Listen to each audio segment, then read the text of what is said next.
I just want to introduce myself. I'm Michelle Roberts with the Buffalo Bills Foundation, and I'm excited to stand up here with Mike Ball with Highmark Blue Cross Blue Shield.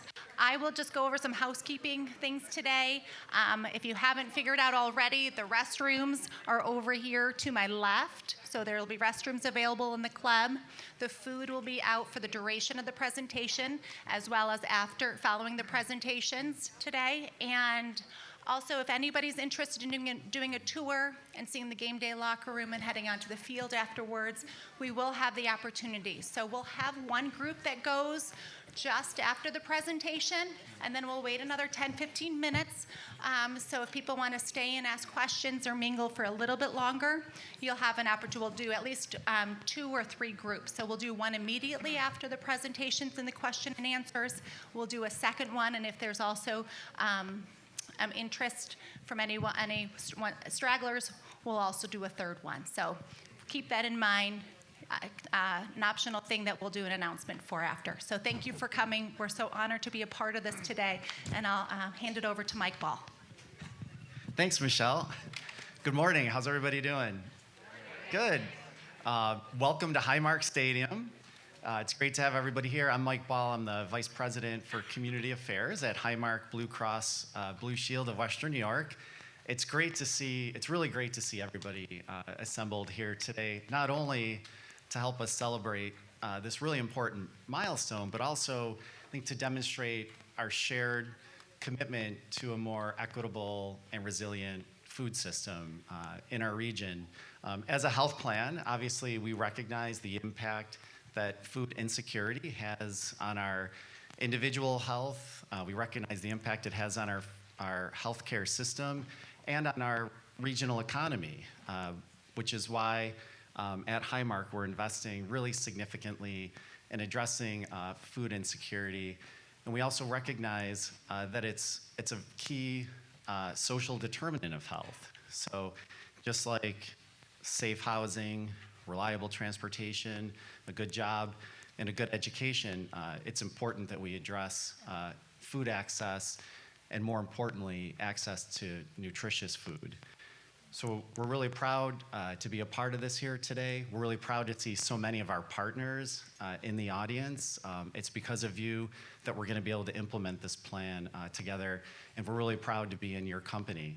I definitely want to thank Beth Gosh at the Western New York Foundation for their leadership, Kim LaMendola, Southern Tier West, and NYSOG for your leadership, and for all of you that were members of the Regional Advisory Committee, the work groups, all the meetings that went into making this plan possible.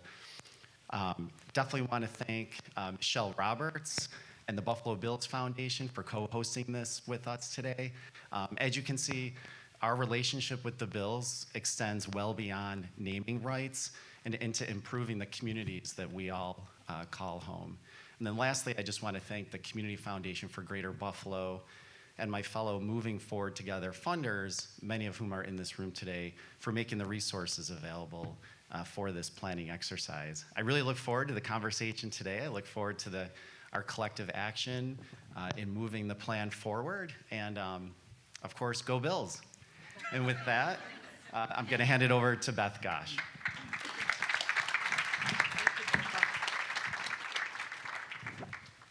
So the best way to get a talker to be quiet is to ask them to speak in front of 150 people. So I'm going to use my notes, so thank you so much. But thank you so much, Michael and Michelle and the Buffalo Bills Foundation and Highmark Blue Cross Blue Shield of Western New York for hosting us today. They really were so supportive, and their team, Maureen, in helping us pull this reveal off, and I'm so glad that you're all here.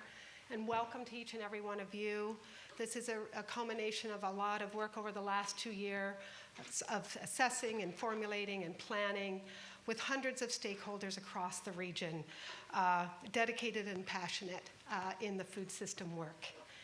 I'd like to, I think Michael actually did this, but I'm going to just quickly recognize some of our key partners. But I ask you to refer to your copy of the executive summary, where you will find an extensive list of partner names, and hope that you can appreciate the contribution of each and every partner listed. This project would not be possible with the financial support of the Moving Forward Together funders.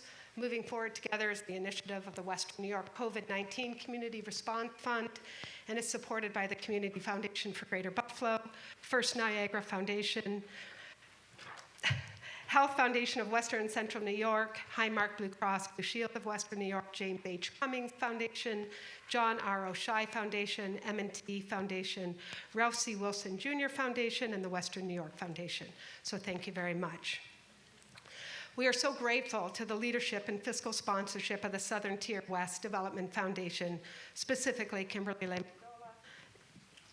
and Richard Zink, our scale consulting team who facilitated the landscape analysis and provided us with extensive set of recommendations to lead the work forward, Anthony Flacavento, John Fisk with us today, also Unica, Roger Sipp, and Michael Schumann.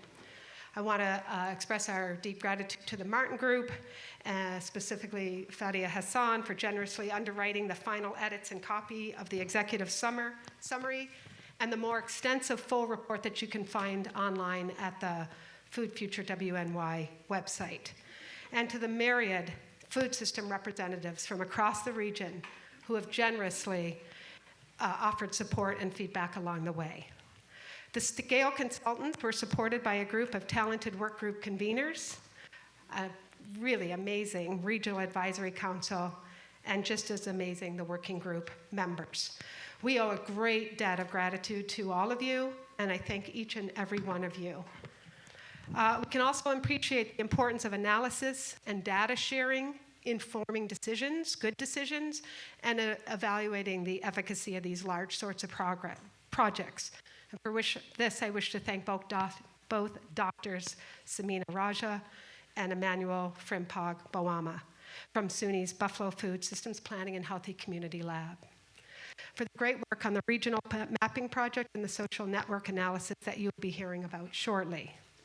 And a huge shout out to all of you that centered equity and justice as the keystone of this work, and who I know will hold us all accountable in all of our future regional work. May we all have the strength and grace to carry the work forward and see authentic, equitable shifts across the region. And lastly, I'd like to personally thank my trustees at the Western New York Foundation and Lauren Van Osten, our program officer, for their incredible support and dedication to this project. So why are we here? What started this work? I'm just going to tee us off because we're going to hear a lot about what happened over the 18 months and what we hope will happen for the next 10 to 20 years. Nationwide, the COVID-19 pandemic highlighted the broken link between food need and supply, and just how powerless communities really were without a reliable, local, functioning food system. This initiative set out to tackle entrenched challenges in new ways in order to emerge from COVID-19 with a regional food system that is more effective, efficient, and resilient. Regional practitioners and experts, researchers were invited to collaborate closely to set a cross-county, cross-sector vision to stabilize and strengthen our regional food system. Less hunger and systemic instability, more resilience and justice, equitable access to healthy foods across the region, a better infrastructure system to support our farming community and local business sector, and the creation of new food-related businesses and jobs that contribute to the economic development of the region. Since the inception of this project, there's already been some investment in specific projects that will merit a huge return on social profit for our children, our farmers, and our local economy. You will hear two presentations today. We've left some time, as you had heard, for Q&A after both presentations are concluded. And we would just ask that you raise your hand and we'll come by with a microphone to allow you to ask your questions. And with that, I am honored to turn the mic over to my good friend and true community hero, Dr. Samina Raja, professor of the Department of Urban and Regional Planning at SUNY Buffalo and the director of the Food Systems Planning and Healthy Community Lab, for her comments and ensuing presentation. Thank you, Beth. Good morning. I am delighted to be here and for professors, being in the Bills Stadium gets extra brownie points from my daughter, who's a Bills fan. So go Bills. If we don't like how the world is, we have to do things differently. That's basically, in a nutshell, if you have to remember anything from what I'm saying today, that is what you have to remember. Therefore, today's gathering and all of your generous presence helps us think about that. How do we actually plan things so that our city and region is different and is different in ways that works for everybody in our community? That's what we are here for. I'll begin by saying this conversation wouldn't be possible without the people that you heard about, including from colleagues this morning. But what about them? We wouldn't be here without the conveners. We certainly wouldn't be here without the very people that we're talking about, farmers, people, moms who cook in kitchens, our truck drivers, all of the workers, all the food system workers. We're here because of them.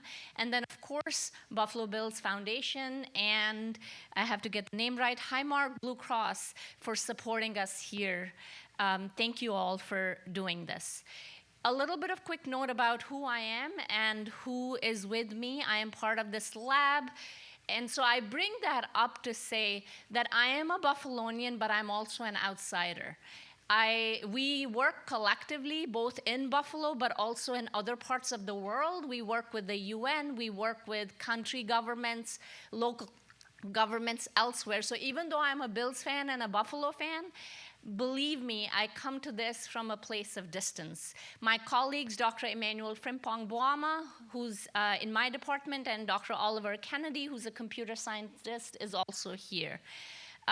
We were privileged to work with this particular planning process so that we could bring the best of our research to help what is happening in the community. So you'll hear very, very quickly 3 parts. One is, first, why are we here? And to demystify, every time Beth said food system, this is what was going on in our heads, because we've lived with this for 18, I hope you all are able to see the screen. Okay, so we've lived with this for 18 months, and I cannot tell you professionally how exciting it is to see the bills there say food system. It's really everything that moves food from our soil to our plate. That's what we're trying to fix so that we can all have better lives. And there are 3 points really that I want to draw your attention to. In Western New York, we have a couple of million people that depend on the food system. But we also have 300,000 people that are in poverty. We're all here together. In the same region, we have about 30% people who eat fruits and vegetables at the required level of serving. So when Mike said, this is about health, we've got the data to show that. What's profound is that within that context, inequity is masked. Yes, there are 30% people that don't eat the recommended levels of fruits and vegetables, but reality is different for Black and brown and indigenous people, and we need to really see that. We are also facing into a lot of climate change. Anybody paying attention to Florida? Pay attention to here. Fortunately, we also have assets here, water, land, all the agricultural land that we can draw on. And then we also have money. Believe it or not, Western New York has the ability to draw on its own assets in the food system, in each business sector that constitutes the regional food system, to stop the leakage of dollars and reinvest it in our community. We're not talking only about generating new dollars, but are our processors buying from our farmers? 10% of GDP just in Erie and Niagara County is from this food system. We need to use that. The last is we cannot figure that out unless we have a plan. So this is a setup for what you're going to hear shortly. But plans come and go, and we get tired of them. What is our continual data monitoring process? With that, I'm going to share a quick tool that you all can look at on your own time, and it's up there. It's publicly available. A part of our responsibility was to make sure Western New Yorkers make decisions informed by data. For that, we have an infrastructure, a mapping dashboard that you all can use and share out to folks. So in that dashboard, we have the ability to use information to drive decisions immediately, but also in the long run. And I'll show you quick examples of what that might look like. Before I do that, our approach is important. The approach is that this dashboard came out of conversations with community. It came out of by focusing on what mattered to people, which is equity, which is making sure that we are also efficient but paying attention to people. It's a comprehensive dashboard, meaning there are more than 140 data points in it. You don't need to memorize them because they're all on the internet and you can look them up. They are there so you can write grant applications, advocate for more support to bring into our region, and then it's interactive. So for example, on the comprehension from farmers to processors, who is in our region is in this dashboard. And then there are stories that people can upload for themselves. So here's one from our farmer in the city of Buffalo, Allison Dehoney. It features her farm. So what does that look like? You can drill down to a neighborhood, whether it's in Chautauqua County or the city of Buffalo, to find out where are the people that are dependent on, say, public assistance. The green are places that people are dependent on public assistance. It's just an example. Where are the farmers? You already saw where the farmland is. You can find that out. Down to your county or down to your town. Where are the aggregators who moves food around? Where is the processing? And for the economic development types, yes, you can do cluster analysis to find out where our existing strengths are in food processing. Where are the retailers, the supermarkets, and also, oh, by the way, where are they not currently? Where are the restaurants? We all love our wings. And it turns out we have big money in institutions. You can get data on that. I'm going to pause here and slow down and take a breath intentionally. I want to make this very clear, especially to folks that funded this work. Your investment in this planning work and simultaneously in data infrastructure allowed us to be prepared to respond rapidly, but also plan for the long run. And it's a tragedy that made this very clear to some of my colleagues. So we know what happened on May 14th. And on May 15th, I was being asked by people, what happened on the East Side? I need to understand it better. After holding my own personal anger about where were you before, why didn't you know what was happening, I turned around and realized that my responsibility was to pull this data dashboard that had been funded and prepared here and give that data out. So we were very quickly, within 1 week, able to pull together what we call right now the East Side dashboard, and you are seeing a snapshot of it. And I was able to provide with colleagues and students this data about the East Side. So this is the East Side on your screen now that shows all the areas in gray that are not within half a mile of a grocery store. So the 4 supermarkets, they look like eggs. Those were the supermarkets. And then if you go within a mile out from them, you still have people on the East Side that don't have access. This you all know now from national media. But being able to respond and direct attention from White House Executive Office to Kathy Hochul's government office to county colleagues who requested briefings, we were able to do that because you all thought that this work was important. So I want to say thank you for drawing attention and investing in where investment needs to be. And sometimes people say, is it worth investing in relationships? So we are very lucky to have one of the best minds in the country to help us see that. And with that, it gives me great pleasure to hand over my mic to Dr. Emmanuel Frimpong Boama, who is also the chair of Department of Urban and Regional Planning, who will show you what happened to the networks as this planning process was going forward. Emmanuel. Thank you, Samina.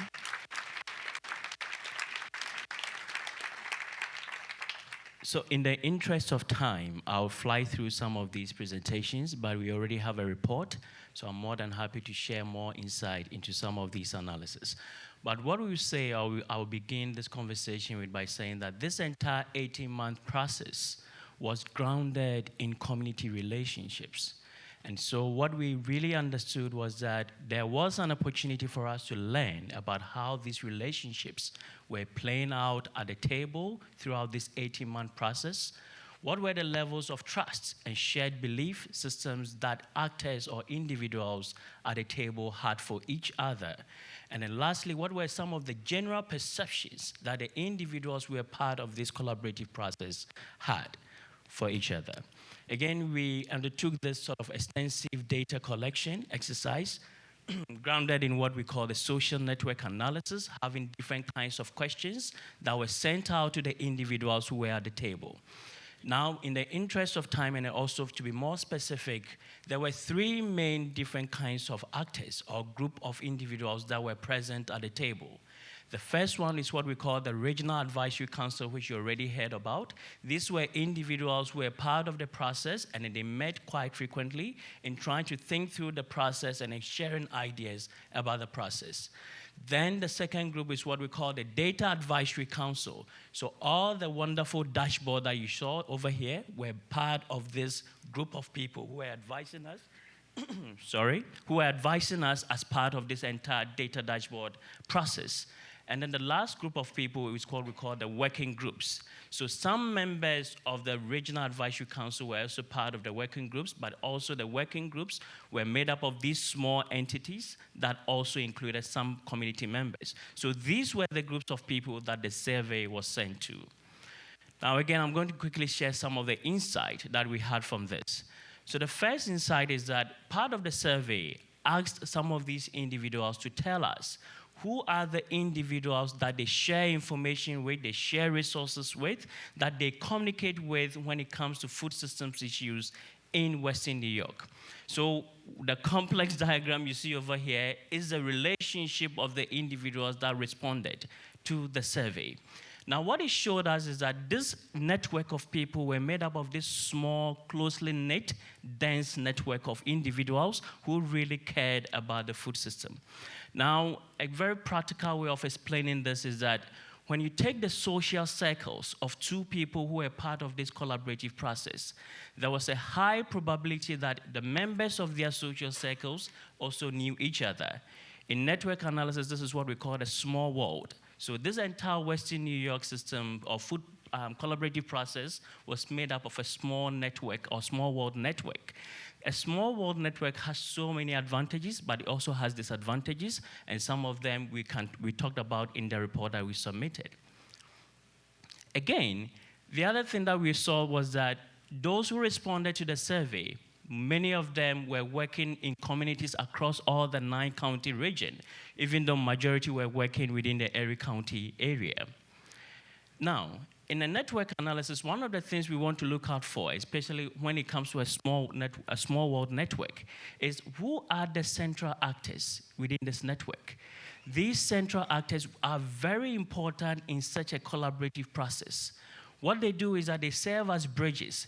These are the people, when you target, they can easily share information or resources widely within your network or within the community. So these were the individuals we were also trying to find within our network analysis.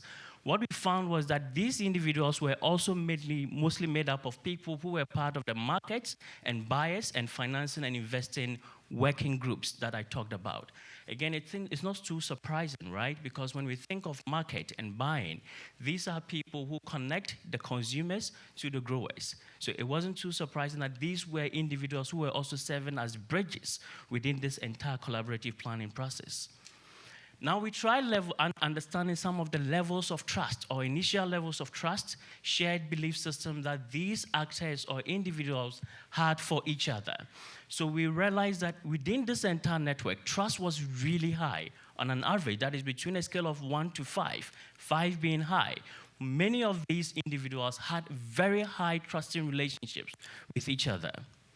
We broke these trusting relationships down according to the Regional Advisory Council, the working groups, and then the Data Advisory Council. Again, across the board, it was high, but it was particularly high around the Data Advisory Council members.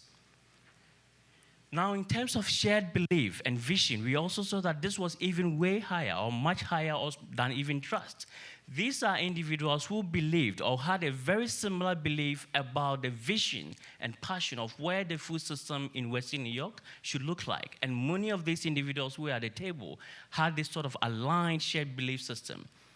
Now, again, we also broke it down by the different groups or 3 groups of people. And then again, among the Data Advisory Council or group, this was really high or particularly high among them. Now, this complex diagram you see here is about perceptions, some of the wide perceptions that they had about this entire 18-month collaborative process. I'm not going to go through this entire slide because it's so complicated, but I just want to pay attention to a couple of things. So these were among the members of the Regional Advisory Council.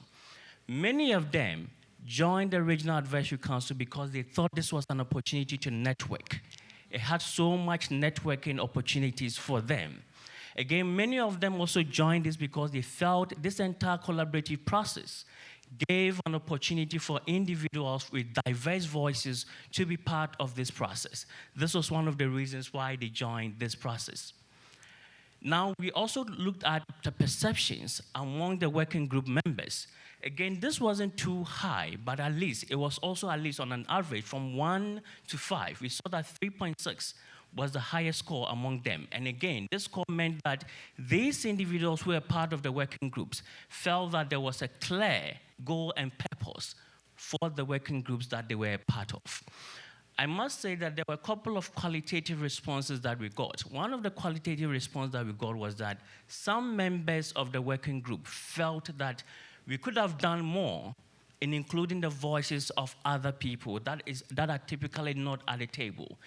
These individuals are often faith-based organizations. They felt that these groups could have been more included in this process.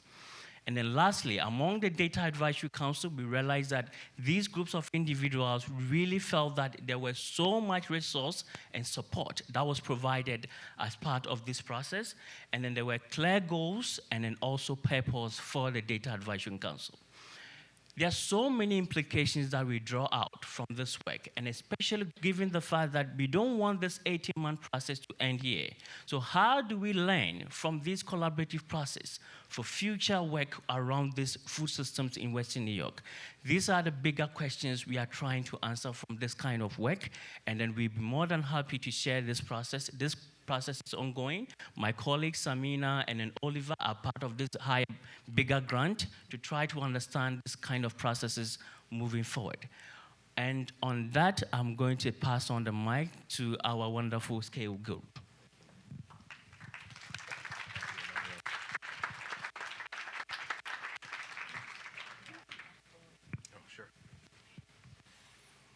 Hey, everybody.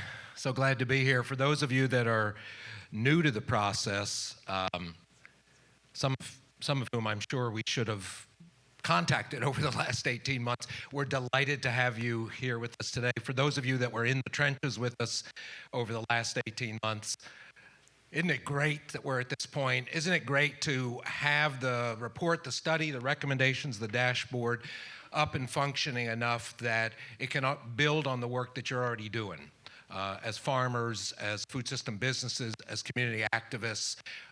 It's just really exciting to get to this point. And I've done a fair number of these things in a lot of different parts of the country over the years, and this one was both the most comprehensive and also the most hopeful, because at this point, honestly, I mean, things won't go exactly as planned, but I've got no doubt that there are going to be significant positive changes from as Samina said, from the soil right to the table here. There's going to be good things that happen that are building on. There are good things happening. So we're going to give you a very short summary of our findings and recommendations. The report has a whole lot more and a whole lot more details on each one, but John and I are going to give a little sampling.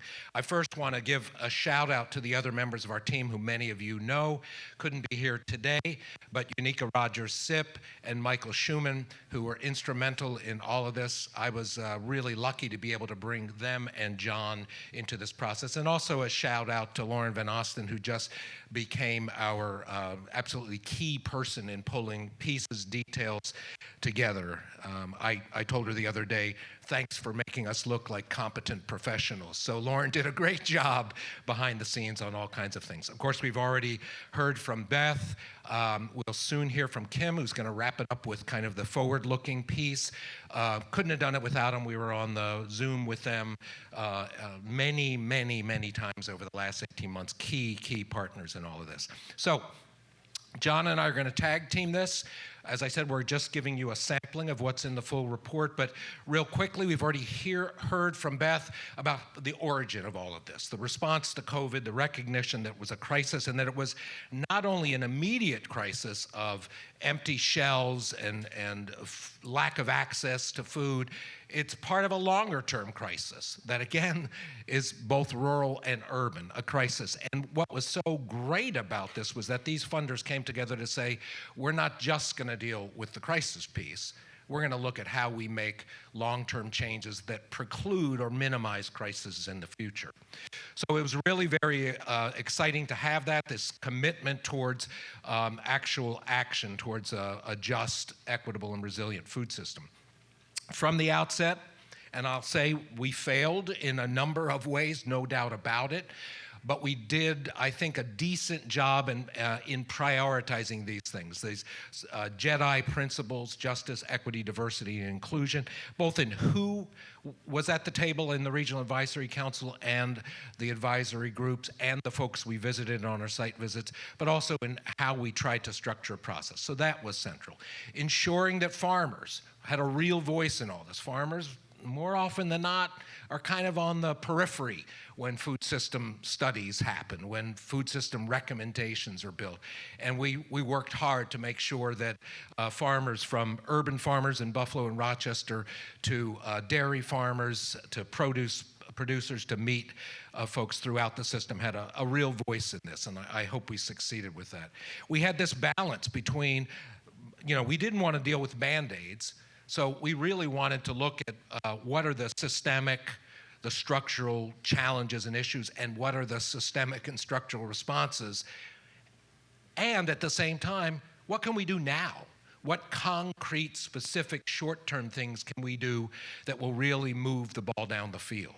So it was this balancing between action and long-term thinking. And throughout, as both Samina and Emmanuel said, it was very much a bottom-up, community-driven approach. So you'll see as you look through the report that the recommendations are not so much academic as they are from the community. There's really, I don't think there's any recommendation among the many that wasn't at one level or another kind of birthed in the working groups and the advisory council. Our methodology simply was this 21-person regional advisory council. We had monthly meetings. The regional advisory council helped us set up the site visits, hosted many of the gatherings that we had. The majority of them participated in the work group, the 5 work groups. We talked about many different types, but ended up with these 5 focus areas: access, equity, and sovereignty. Try saying that fast 5 times. Farmers and producers, finance and investment, infrastructure in terms of food system infrastructure, and markets and buyers. And every one of those work groups met at a minimum monthly. A number of them met bi-weekly, and they were instrumental to the whole process. So I'm going to turn it back to John now to give us a quick summary of the findings, and then we'll move into the recommendations. Thank you, Anthony. Hey, everybody. It's great to see a lot of familiar faces and a lot of new faces here. This is great to be here, as Anthony said. So in the full report, you'll see that there are extensive findings. We did a real a wide and comprehensive evaluation. I only have a few minutes to present like top findings, just to kind of give you a sense of what's the overarching story. So I think it's clear that there are many strengths in the food system in Western New York, including a very productive environment. You've got lots of water, lots of farming experience, and a diversity of crops. So it's a robust area that could be a breadbasket for this part of the country. Similarly, the region has established businesses. Based on that, lots of processing, lots of expertise and knowledge and technical assistance around agriculture and farming, as well as those businesses that connect farmers to markets, which is ultimately very important. There's also significant initiatives promoting community building, local ownership of assets, and stewardship of the land, both rural and urban, right? And we discovered a number of organizations that are out there doing that kind of work actively.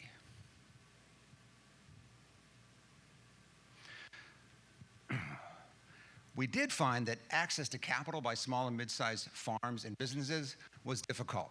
And that's just not in Western New York, that's across the country. Businesses that are trying to rebuild a regional food system traditionally have difficulty in access to capital to grow those businesses. At the same time, we realize that there's a big opportunity for injecting and mobilizing grassroots investors. And I think Samina talked about that as well, investing in our own backyard, so to speak, right? And not just on Wall Street kind of a thing. So we can create a whole new marketplace with these local investments, with a new investment fund, with community-based crowdsourcing.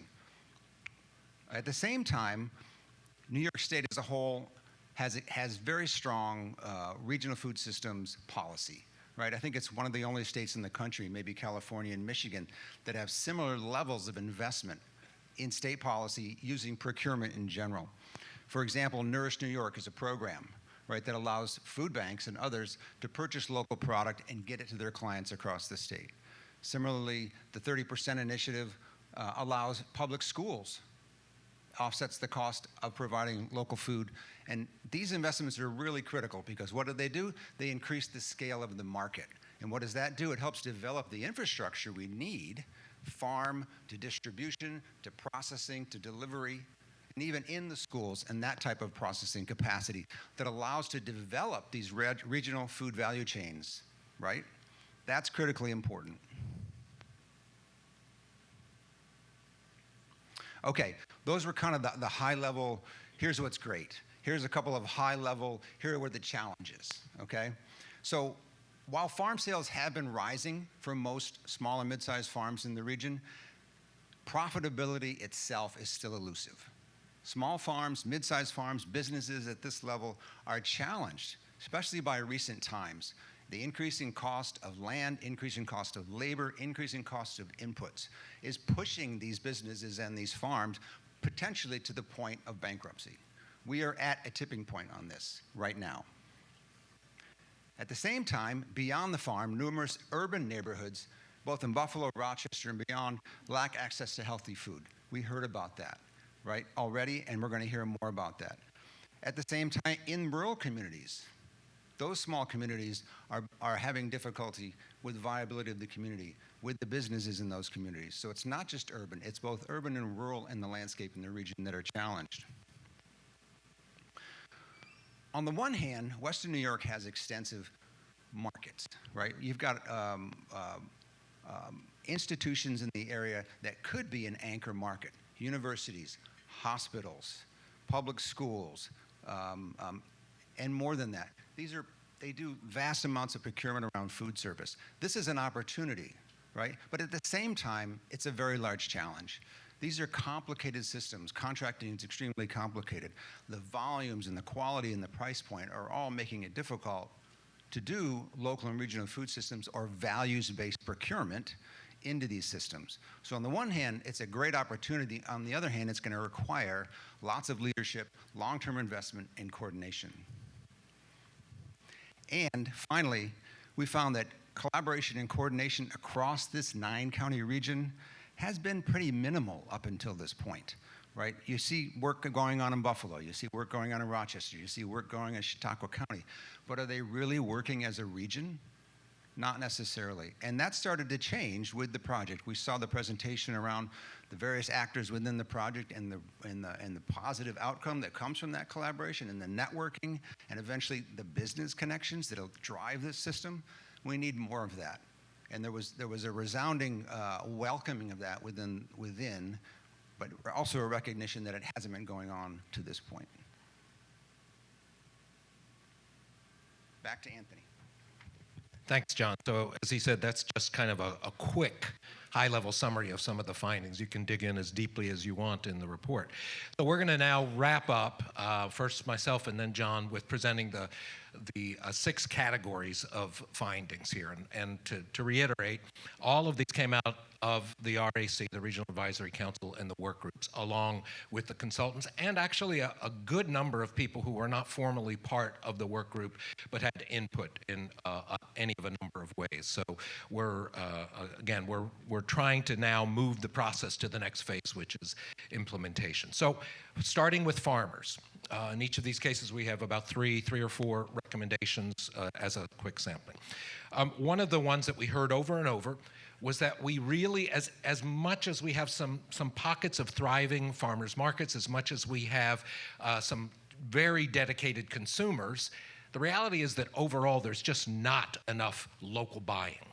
And that local buying is kind of, in a way, the low-hanging fruit. That if you can move from 5 or 10% of the population who's really looking for their local farmer, for their eggs, their meat, their produce, even their grain and dairy products, and you can move that to 10 or 15 or 20%, you're talking about a dramatic increase in the market. So one of our recommendations is to build on what's already happened. Southern Tier West has done some great work around buy local campaigns. We also have the Know Your Farmer Facebook group that started, I think, just a year or two ago and has already built a lot of those relationships. Take those as examples and start building out buy local campaigns across the region. Maybe region-wide, but maybe more appropriately in sort of sub-regions. And the report itself actually has a lot of appendices in them, and one of them is dedicated to some time-tested ideas that have worked in other places about how you actually build effective buy local campaigns, because it involves everything from branding and marketing and communications all the way back to simply having enough opportunities for people to buy locally. Because if people want to buy local, but it's really tough to find it, that ain't going to happen either. So it's really exciting just this morning to hear about 2 new farmers markets that have emerged. One through Allison Dehoney's leadership in east side of Buffalo, and the other related to the Providence Farm Collective and their growers. So those are examples not only of opportunities for farmers, but of building public awareness that, hey, you know what? I can find local food in my neighborhood close by. So that's recommendation 1, very, very key. Second and third recommendations related to farmers have to do the second one with farmer networks. So Emmanuel did a wonderful job talking about the importance of networks. And what you find among farmers is there's kind of informal networks that people learn from each other. And people sometimes share resources together, sharing equipment, whatnot. But we've also found from experience that if you formalize those networks just a wee bit and try to bring new, specially limited resource and newer farmers in, then you increase those farmers' capacity. You make it more likely that they'll be successful. Why? Because they can learn from each other about what's working and what isn't. They can access markets that they didn't know about. And they can buy stuff in bulk, seeds, fertilizer, hay, all kinds of things. So those farmer networks, there's already some talk of one evolving and launching in 2023. We want to see those happening. Last recommendation related to farmers is specific to the urban farmers. So you have this wonderful group in Buffalo, GBUG, the Greater Buffalo Urban Growers Network. Well, they've got a lot going on. There's not quite the same level of activity in Rochester, but similar interests and desires. But the deal is that they're handicapped by a lot of key issues. Access to land, especially land that's not contaminated. Access to water. And perhaps most of all, public policy. Like, is the city behind us? Are they with us? Or are they making it tough? So one of our recommendations is to work with them and what they've already done to advocate for urban farmers and move that ball down the field really quickly, much more so. So it shouldn't be such a struggle for them to be successful farmers in the city. Second set of recommendations is around infrastructure. And again, what John and Unica and Michael and I found that in a lot of respects, you guys are ahead of the game on infrastructure. I mean, the fact that you have 3 food hubs in the region that are doing terrific work and moving things forward is just incredible. But there's infrastructure gaps. So one of our recommendations is identify those gaps and work on them. The single biggest gap, and there's gaps everywhere, is in meat processing. We heard it over and over from the folks raising the meat as well as people in the business side of it. So we're really thrilled that you don't just have the gap, but you have farmers and businesses working on it. From our food hub partners like Headwater, right down to the emerging new meat processing business, AFB, the Alliance Farm Butchery. Sorry about that. So that meat processing infrastructure is critical to be able to not only support farmers, but increase the supply of healthy meats, because most of the local farmers are using good, ecologically sound, and healthy practices. Next recommendation on infrastructure is the idea of developing sub-hubs.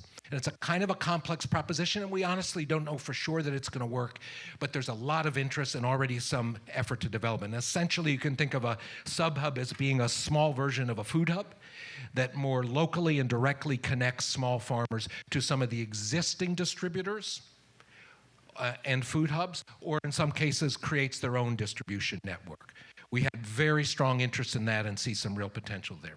And the last infrastructure recommendation is around the idea of supporting emerging and new farmers, young farmers.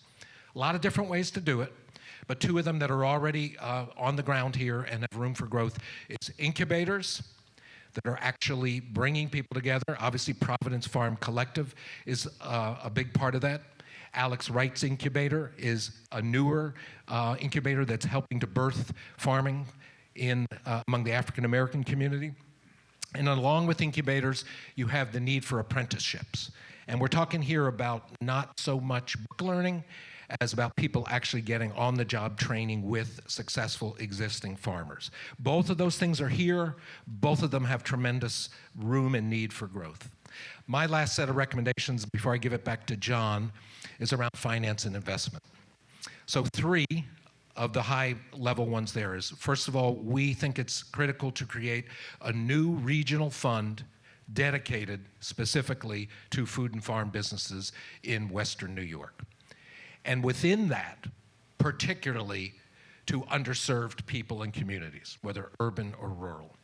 That fund, in our vision, will be capitalized by both the philanthropists in the region and large donors, but also by private capital, to structure the fund in such a way that not only wealthy people can contribute to it, but small donors, individuals, can have a stake in this fund. And related to that, the second recommendation is this idea, John already referred to it, of an expanded local marketplace for funding. Michael Schumann, this is kind of his baby. He's the national guru on it. And Michael already worked with a couple of the local growers. But the idea here is that most people don't think of local businesses when they think of where they're going to put their retirement money, if they're fortunate enough to have retirement money. Retirement money, by and large, through pensions and IRAs, leaves regions and goes to Wall Street, oftentimes funding things that we don't particularly like. But these local marketplaces of funding, these local, more grassroots, allow what's called unaccredited investors, ordinary people who aren't rich, to in fact invest in their neighbors, in viable food and farm businesses. That's a really exciting opportunity. And the last is to build on what already started in the project, which is the web-based, let's say, relationship building and connecting. So we've got already some of that on the Food Future New York website. We want to see that continue to grow, that will become the go-to place for people in the farm and food sector to look for investment, and people wanting to find good businesses that they can invest in. A lot of tools on the website, a lot of opportunities there. John. Thanks, Anthony. As I mentioned earlier, most of our food system is market-based, right? We buy our food, we sell our food, that kind of a thing. Certainly not all of it. There's a community-based food systems component to all of what we're talking about. But one of the recommendations that we focused in on was this idea of markets and buyers. Where do we focus our efforts there if we're going to increase the regional food system? And as I'd mentioned, this values-based procurement is a significant market that we need to pay attention to. And what's interesting is that this region has had quite a bit of success with farm to school, right, which is really an institutional procurement into food service. Right? And they work 10 years plus as part of a regional effort, but also part of a national effort to sort out how we actually work with institutions, how we work with state procurement policy to increase more local food on local plates in schools to our kids, right? So that train has left the station, and Cornell Cooperative Extension has been instrumental in moving that forward. The next train at the station is other institutions, right? Colleges, as I mentioned, hospitals. A number of these are public institutions, and that market is huge. It's a difficult market, but it's a huge market. The SUNY system alone, I think, has 64 campuses in this state, with a good number of them in Western New York. You've got hospitals, you've got a range of these. So I think the other thing I just want to say about it's the size of the market that's significant, but it's also you've got a few institutions in the area that have jumped out in front. University of Rochester has done an amazing job at reaching over 60% of its food procurement from local and regional systems, right? So they've developed some of these value chains. Like I said, Buffalo Public Schools, SUNY Geneseo is looking at this and doing some of this work. But those are just a handful, right? Just a few examples. There is leadership. The next step is to move more of them forward. At the same time, I mentioned policy, and that's my next recommendation. Public policy needs to change, right? Because a lot of what they do in the public institutions is governed by a lowest price bidder, right? So that needs to shift so that we can do more around values-based procurement.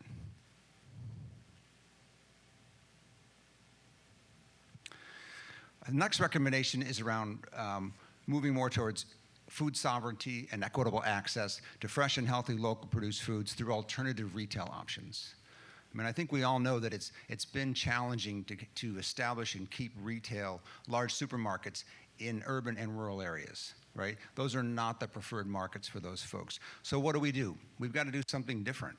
We've still got to use our market-based approach, so we need alternative retail options. What do these look like? They look like cooperatives or farm stops, right? Or e-commerce platforms or mobile markets. These are smaller type venues where we can have more control. They can do more direct marketing and buying with local farmers, that type of thing.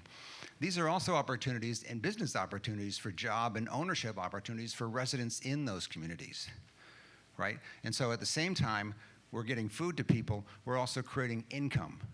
We're creating job opportunities, and these can be supported by the existing technical assistance and business incubators in the region. I think we counted about 4 or 5 different efforts in the region that are currently providing technical assistance to small businesses, whether it be food processors or distributors and things like that. So there's a chance to network all these assets that aren't currently networked to build out this alternative retail option. Next set of recommendations is around access, equity, and food sovereignty. This has been, as Anthony mentioned, has been a core value from the beginning, and of course we want to continue that work. So to do so, we really need to center it. We really need to establish racial equity, food and racial equity as an integral part of the Food Future initiative going forward. And how do we do that? How do we continue to do that? We're recommending a Food and Racial Equity Council as part of this Regional Advisory Council. You'll see in my next set of recommendations that we're going to continuing the Regional Council, the Regional Advisory Council. But within that, a Food and Racial Equity Council should be set up in parallel. And why is that? Because this is the hard work.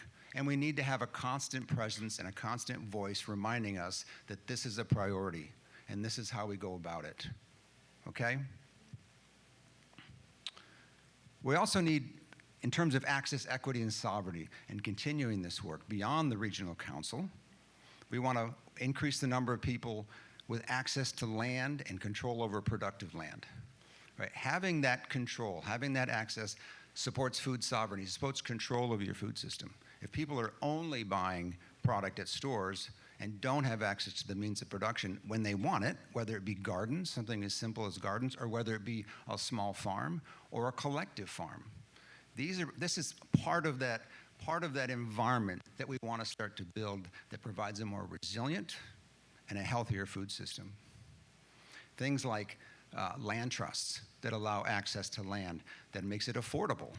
Vacant lots in cities and gardens, and using policy, as Anthony mentioned, to give access to those is an important component to this. So it's not just retail, it's not just supermarkets, it's not just processing, it's access to land out your front door. And thirdly, again, these are just a sampling of the recommendations, but one we wanted to point out is that facilitate a community participation to map. It's a mapping and planning process for urban and peri-urban and rural areas, right? Dr. Raja and Emmanuel talked about having the data, having the mapping information. Well, let's start to use that to focus in on what we might call healthy food priority areas, right? This kind of turns it from, oh, it's a food desert, to really an opportunity to focus on a priority area. And it's not just food access, it's a chance to integrate food access with health and community health, with jobs and income development, and with community development. I mean, we all know that food doesn't stand alone, right? We live in an integrated world, so this is a chance to integrate it back into our priorities. And final set of recommendations is really around moving forward with this project and this initiative. So we're recommending that the Regional Advisory Council continues as the Regional Council, and that the 5 work groups also continue. They're expanded and they're supported and modified as necessary. So we find that this infrastructure did serve the project and would serve it going forward, but that their primary focus would be from discussion and planning into action. Yes, there'll be continued discussion, planning, and research, but we really need to move into action on these recommendations and others in order to continue the momentum, in order to have the impact that we're looking for. Second on that is that NYSOG, the New York Sustainable Ag Working Group, working with the Regional Council, with the Food and Racial Equity Council, and with the work groups, would coordinate and manage this. It's a leadership position. We need that anchor organization in the middle to be coordinating and to be accountable for this work, but also build those partnerships with communities, bring in lots of voices from across the region, with support from the Southern Tier Regional Development Board. And finally, this is long-term work, right?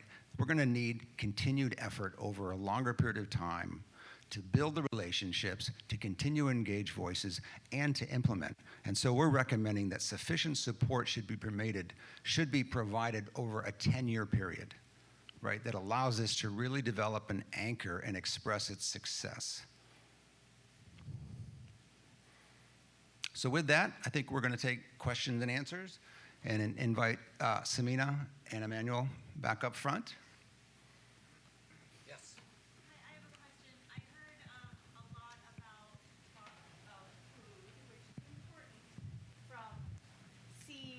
To seed to market to equity and all that, but what about waste, food waste? I didn't hear anything about that. And it's not just here that I don't hear that conversation. It's like a lot of places.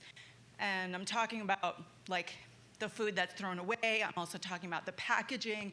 I'm talking about restaurants. I'm also talking about equity within where those waste places are kind of facilitated, where they put those places. So just candidly, that is a critical issue nationally and here. When you're doing a study looking at a lot of things, you don't get to look closely at everything you know is a priority, and that was one of them. So we did have discussions. We did talk to a couple of the people that have established or emerging composting businesses as one element of dealing with food waste. It's not as good as getting the food into people's mouths, but it's certainly better than it contributing to landfill and greenhouse gas. And we also had some conversations about how to begin to more systematically move food that is maybe not of beautiful enough seconds, so-called, things that the supermarkets won't take, but getting that into whether it's food pantries or even grocery settings. But honestly, it's a problem that we recognize, but we're not able to deal with in any kind of thorough way, unfortunately, just having to make those decisions. But clearly, it's both a big problem and a big opportunity, no doubt about it, with estimates of 30% and more of our food ending up in landfills. It's ridiculous. So I'm sorry, but if you guys are a working group, I know you can't do everything, but it is an important thing, and everybody contributes to it. So you have this forum, why can't you? Like, what's stopping you? Nothing's stopping us going forward. It's just that in the 18-month sort of assessment period, I'm just saying that we didn't deeply deal with it as we did some others, but there's absolutely plenty of reason that everybody from the farmer work group to the AES work group could deal with it going forward. It could certainly become an active part of the work plans that emerge. It's a great question.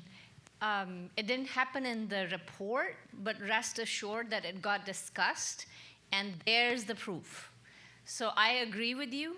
So just clarifying for everybody that there were some issues that were dealt with in the planning process, and that some that we knew had to be handled but couldn't be addressed in the 18-month period, as Anthony said. So in the regional food system dashboard, there's an entire domain on food waste for exactly this reason. So we now have a handle on where that is happening. So if you go on the dashboard, you'll find data for that. And on the other side, what's exciting is we know that there are businesses that are doing that. So who's the buffalo worm guy? You all know him? People know that. So it's starting to happen. He's not on the website yet. I just noticed it this morning. But it's not something that people are not discussing.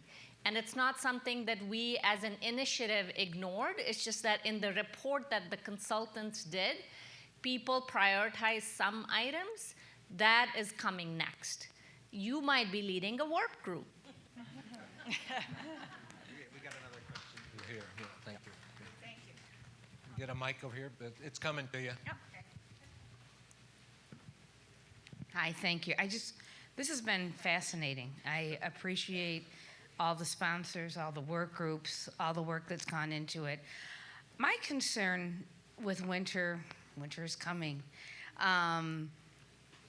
What happens, well, not what happens, but have you ever thought, has a work group, the initiative, thought about moving some of the farmer markets into faith-based that are open nearly 7 days a week? Not all of them, but some faith-based are open. You know, a lot of them are like getting money to build senior, developments and such. But has there been any thought about moving either, I'm just saying Allison and Alex because I know them. I know they were into faith-based. I know some of the clinics, health clinics, such as G-Bon, I know they have a mini farmer market year-round. And has that been a thought? And then also, I did have a, has the Food Racial Equity Project thought about collaborating with Food is Medicine? Because I was at Food is Medicine yesterday, and they said the collaboration really wasn't there. So my question, because they're both overlapping the same thing, Buffalo, New York, Western New York has hundreds of groups. And, duplication, there's no need to be when we're looking at urban and rural populations with people being hungry. I agree with everything that's said, but is that, and that's just a comment. Sure. I know, again, with Unica's not here, she could address it better, but the Access, Equity, and Sovereignty Work Group was definitely discussing food as medicine, was prioritizing food as medicine, was sort of took a very, very holistic approach. Whether or not they were able to make the relationships with some of the other groups as well as they want, probably not. But I know that philosophical look at things and that practical look is definitely there. So again, a place to build in the future, and your help making those connections would be terrific within that, is assuming the work groups continue. To your first question. Remind me what your first question was. Sorry. Putting I'm sorry. Oh, the year-round, yes, yes, and the faith-based. Especially in the winter. Yeah. Maybe not year-round because people can see you're more visible in the summer, but in the winter months. Yeah. So there's two pieces to that. One is I think that both faith and we could say more broadly kind of grassroots and civic organizations, there's a lot of people trying to create those markets, and if the markets are only available during the 4 to 5 month peak season, that really hurts. It's hard to build the habit of shopping there if you can't go there very long. So year-round is something that is definitely emerging. The challenge, of course, is also supply. Now you have meat producers, you have some people certainly in dairy. In terms of produce, which is a big emphasis of a lot of people, it's tough to even approach year-round here. So one of the things we discovered, somewhat to our surprise, was that, for instance, the simple technology called high tunnels, which are unheated greenhouses, are not nearly as numerous as we would have guessed in a place like Western New York, which needs all the season extension it could get. So one of our recommendations in the details is I know at Providence Farm Collective they have, I think, 4 or 5, and there's others around, but we'd like to see a tremendous expansion in them because they add basically a month to 6 weeks on each side of the season. So that's a simple, low-cost investment that would not give you year-round necessarily, but would certainly expand production. So it's a production issue and a collaboration issue with markets. Yeah, and on top of that, I think an important point I hear in your question and comment is integrating those more into the communities and linking them to health through those existing services. And I think that's the way to go. Right, that's because if you're trying to build these just on a market system, it's much more difficult. But if you can link them to services where people are already at, they're going to be more accessible and more successful. So thank you for that. Yes, you can build your incentive programs out of there and nutrition counseling and things like that, and health as medicine, food as medicine. Yeah. I just want to offer a reflection. So one, faith-based organizations are already doing a lot of work to bring food access into neighborhoods, and that information comes to me from Buffalo, not from the rest of the region. So for example, Rita Hubbard Robinson, who I think is here, runs a pantry out of her church. So the question is, can markets do that, like farmers markets? That too has already happened. There are buying clubs in churches. In our church, there's a lot of small churches that do work quietly. It's just not known. And then the market, we all want Allison and Alex to do more, but I'm just cautious that she's going to stop talking to me. But no, in all seriousness, I think the market that they are doing on the east side, I think there is a possibility to consider how that could be turned into an indoor market, and there might be, I think there's been some conversations about spaces for that. On food as medicine, I'll go back to Emmanuel's slides. Food actors here, especially in Buffalo, the same person inhabits multiple networks. So even though formally it might look like somebody said food as medicine doesn't work with this system, well, that's surprising because I'm in both. So Food as Medicine conference is happening. Purnima, am I there? Yes. Okay, just being very plain. So we have to really trust the informal relationships that exist in our community. That said, we do need to open up and make sure that ways to enter and formally partner are always present, and we could do a better job of that. And before your question, one more thing. One of the most fundamental challenges in all of this work is the fact that good, healthy food is often too expensive for many people. And at the same time, farmers are getting crappy prices for their food where they can't make a living.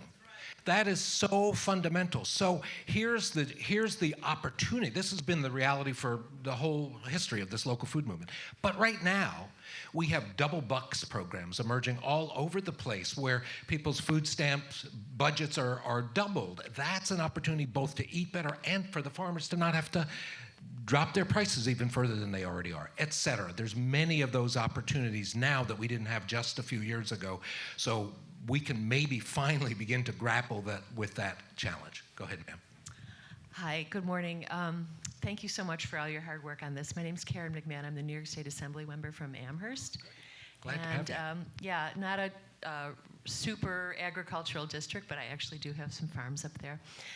And I'm just wondering, John, I heard you mention Nourish New York and the school lunch program. Did the working groups ever think about specific roles or recommendations for government actors in solving these issues? Because I know that there are things that we can do at a state level, and I'm sure there are other things at the federal level. But I didn't hear anything, and I would just suggest that advocacy on these issues is really important. Sometimes, I mean, food is so basic, it's such an important issue, but sometimes that message isn't really heard, I think, as loudly as it should be in Albany, and I think that perhaps that should be a part of the recommendations. Yeah, that's great. Thanks for pointing that out. And there was quite a bit of discussion around this. And I think the group, because it was a planning and assessment process, it wasn't ready to commit to let's be advocates. But I think the opportunity became clear that if there was a unified voice on food systems and agriculture and things like that from the area, it could be powerful. And that you agree. And that there are opportunities to do so that don't necessarily have to start with them, right? There are existing like Good Food New York, right, that wants to modify procurement beyond the lowest price. That's already on the table in the legislature. If this region could throw its weight behind it in an active way, working with organizations already doing it, could be very effective. Yeah. Right. So and I was thinking of like the support for BIPOC and young farmers. That's there too, but really underfunded, in my view. So. Thank you. And I was just going to say thank you for being here.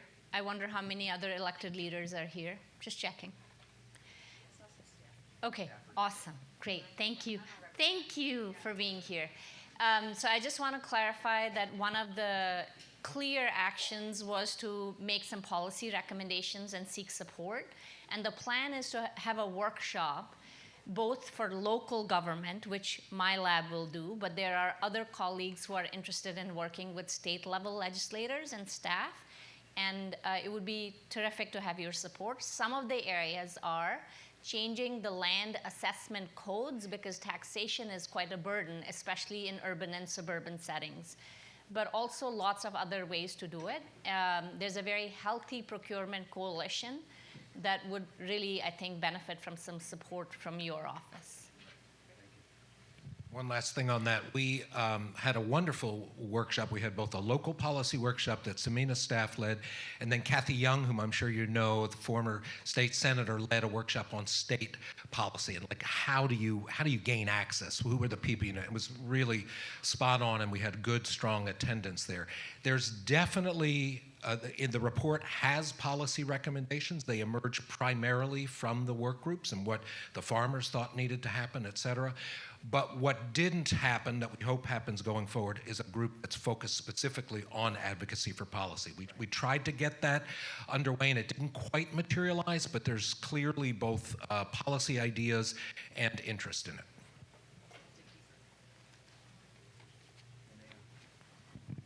You can use mine, Linnea. So I, being on the RAC, I know that we've had some of these discussions, but I'm just curious in looking at the recommendations and moving forward, how we can include the voices of the food system labor force in a lot more than it appears that we have. I think we all understand that there are many people in the food system, particularly restaurant workers, emergency food services, that are just not being paid a living wage and facing issues of power hierarchy that's negatively impacting their work. And so I'm just curious, what the thought process is and how we can move forward to better advocate for our labor force, but utilize some of these recommendations to create a healthier system with their inclusion. Thank you. I sort of feel like my first response to every question is, well, we didn't quite get to that, which leads to the follow-up question, what the hell did you exactly do for 18 months? But this one truly was one in which the scale team and actually quite a few of our partners on the RAC made a number of efforts to identify, everything we did, we tried to move from the intellectual and philosophical to the practical. And we made a number of efforts along the way to try to both identify and then link with semi-organized groups, whether they were farm workers or food system workers.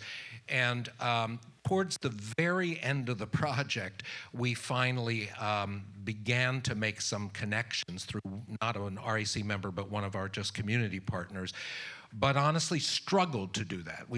So we did what we could to include those concerns and needs throughout the recommendations, but we're unable to identify the people locally that might actually be able to help move that forward and give depth to the understanding of the problem and solution. So we're, again, going forward wide open to figuring out whether that needs to be its own work group or whether there's a way to integrate those voices, both the problems and the solutions, into the existing structure.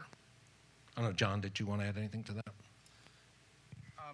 The only thing I think I would add is that, as Anthony said, we recognize that, and the Food and Racial Equity Council, I think, would be a place to spearhead that and to continue that work and to bring those voices forward. The other thing I guess I'd say is that a lot of the factors around issues of wages, working conditions, inequities in those situations come back to state level policy or even federal level policy, right? Those are landscape level issues. So I think tackling it from that perspective is going to be important, but not limited to that. There are certainly individual things that organizations and leaders and businesses can do, but they also could be aided by a more robust environment through policy that would be supportive of those actions. I think, Linnea, your really excellent question is a reminder about why this is a marathon and not a sprint. And we really have a much more powerful voice as a region if we collectively advocate for change. Bills unites us like nothing ever before, but so does the food system. And people who work as labor in the food system are unfortunately also the most food insecure in our region.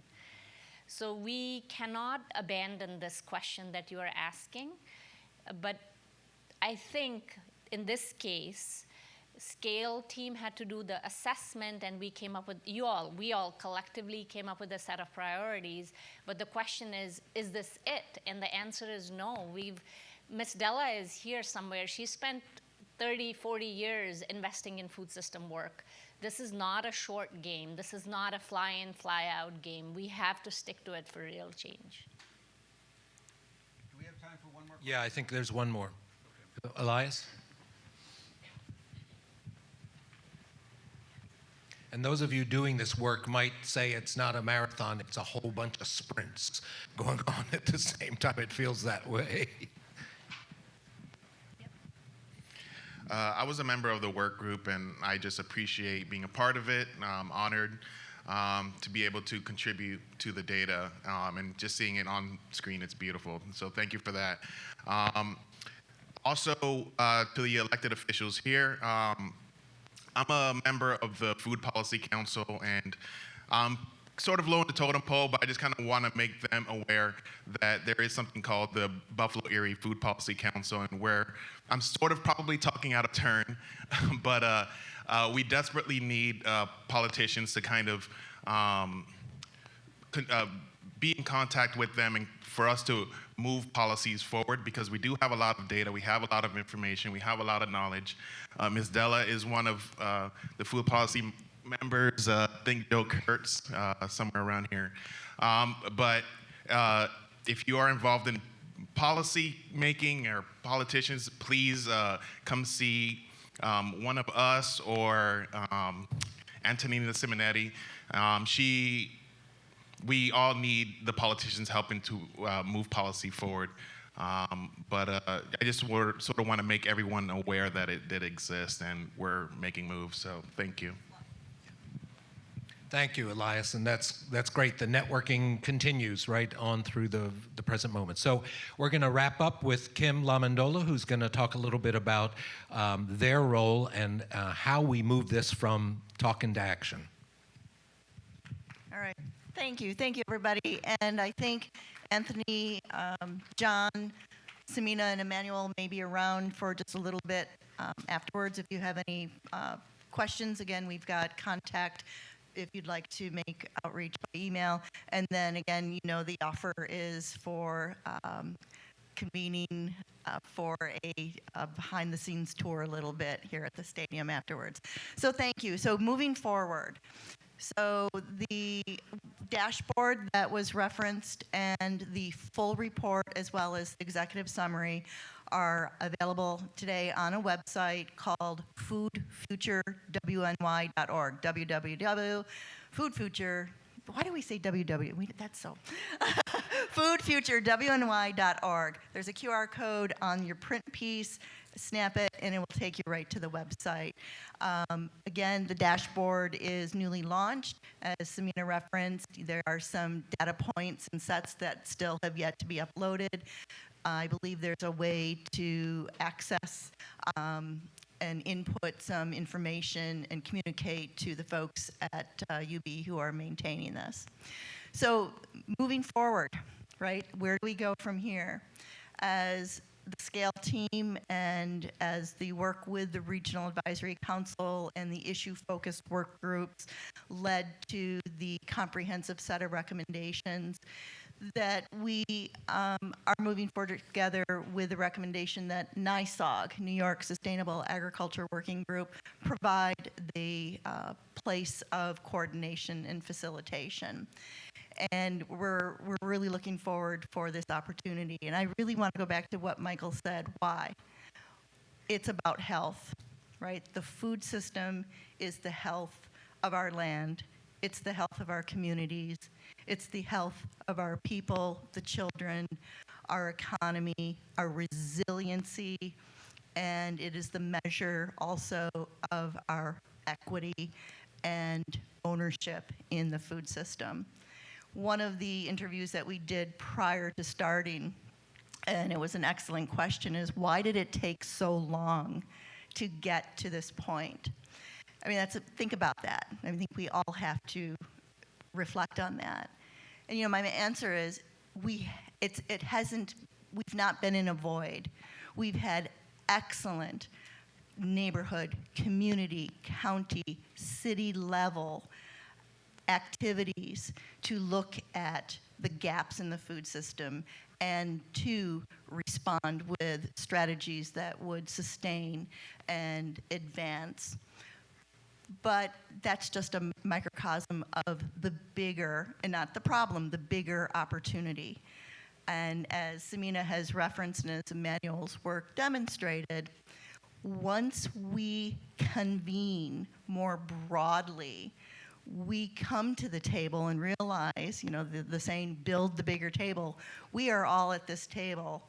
We all have a stake in the health of all of those points in the food system.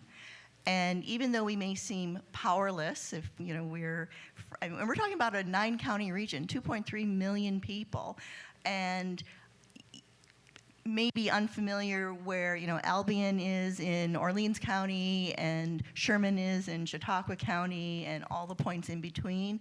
But we are all eaters. We are all stakeholders.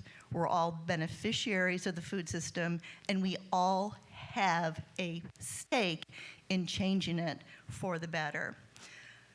So, foodfuturewny.org, based on the full report that's up on the website, we'd like to invite everybody to take a look at the recommendations and, as reference going forward, the formation of many points for each of you and your organizations to become involved in the work. It is not work that's owned by any one single entity.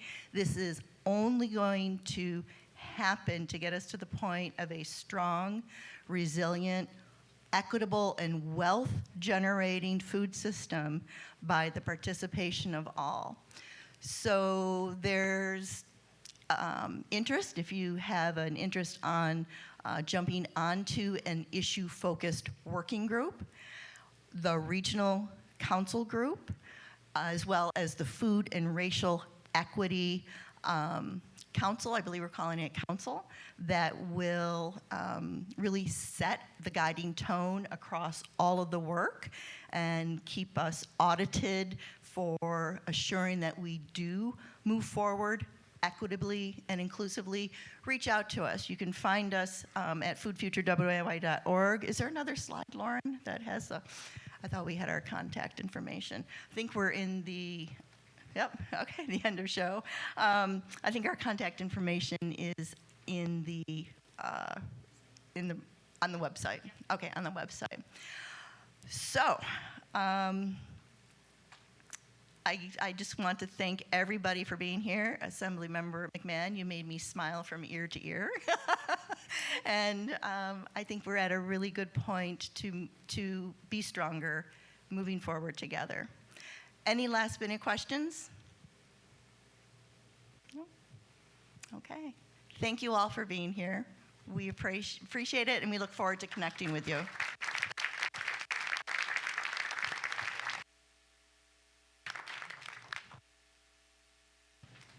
So as I said before we got started, we are going to do some tours. So we'll have the first group get together. We are going to do 3 separate groups, so please don't rush out. We have plenty of time, but we will, for those of you that want to do a first tour, Curtis Hemingway in the gray quarter zip will take the first group, and we'll make an announcement